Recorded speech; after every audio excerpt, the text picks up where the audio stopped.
السلام علیکم ورحمۃ اللہ وبرکاتہ۔ حضرات گرامی، آج ہم جانیں گے، کل شب برات ہے، شب برات کی فضیلت کے بارے میں ہم آئے ہیں قادری صاحب کے پاس، ان سے ہم جانیں گے شب برات کی فضیلت۔ السلام علیکم قادری صاحب، بتائیے شب برات کی کیا فضیلت ہے؟ بسم اللہ الرحمن الرحیم، الحمدللہ وکفی وسلام علی عبادہ الذین اصطفی، اما بعد فاعوذ باللہ من الشیطان الرجیم، بسم اللہ الرحمن الرحیم۔ لیلۃ مبارکۃ، شب معراج، شب برات کی جو فضیلت ہے، آقا کریم صلی اللہ تعالی علیہ وسلم حضرت عائشہ صدیقہ رضی اللہ تعالی عنہا سے روایت ہے کہ آپ فرماتی ہیں کہ میں آرام کر رہی تھی، آقا کریم صلی اللہ علیہ وسلم کو آدھی رات کے بعد میں نے دیکھا کہ بستر پر موجود نہیں ہے، تو میں تجسس میں انہیں ڈھونڈتے ہوئے کہ کہاں گئے ہوں گے، تو اس وقت جنت البقیع جو ہے بالکل آپ کے حجرے کے قریب ہی تھا، یا اب روڈ بن گیا ہے، اب وہ پہلے وہ سب برابر تھا، نیچے ہی تھا،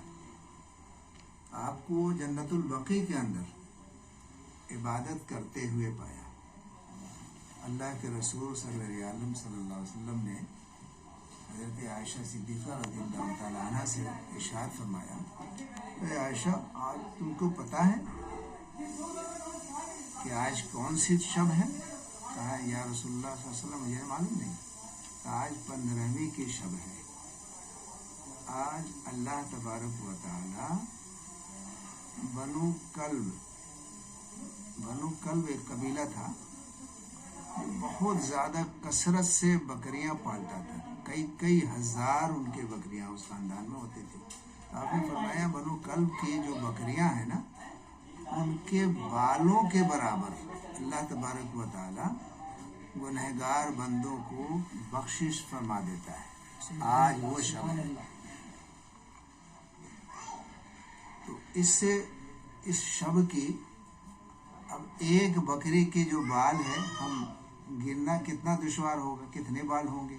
وہ کئی ہزاروں جس کی تعداد گنتی نہ ہو، کتنی بکریاں وہ پالتے تھے، ان کے بالوں کی تعداد گنائی جائے تو اس کا مطلب یہ ہے کہ بے شمار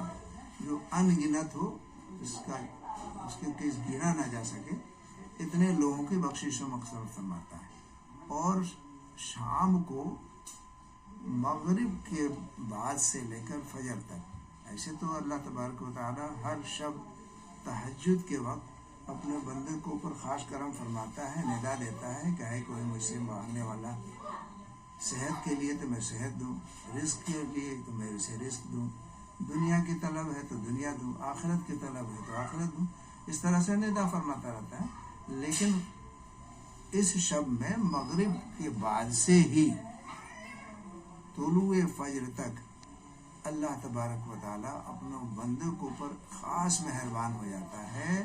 اور ہر چیز ہر وہ چیز جو بندہ چاہتا ہے زندگی میں، اس کی جو ضرورتیں، وہ تمام ضرورتوں کو ایک چیز کے نام لیتا ہے اور پکارتا ہے کہ ہے کوئی میرا بندہ جو مجھ سے طلب کرے میں اسے دوں۔ یہ خاص اس کی مہربانی آج کے شب میں، یعنی شب برات کی، اسے شب برات اسے کہتے بھی ہیں کہ نجات کی رات ہے، بخشش و مغفرت کی رات ہے، اور دعائیں قبول ہوتی ہیں اس دن خاص طور سے۔ ایک بات اور بھی ہے، شب برات کو ان کی بہت ساری نمازیں قضا ہے، رحمت۔ میرا اپنا ذاتی مشورہ، بہتر کہ شریعت کے بھی حکم یہی ہے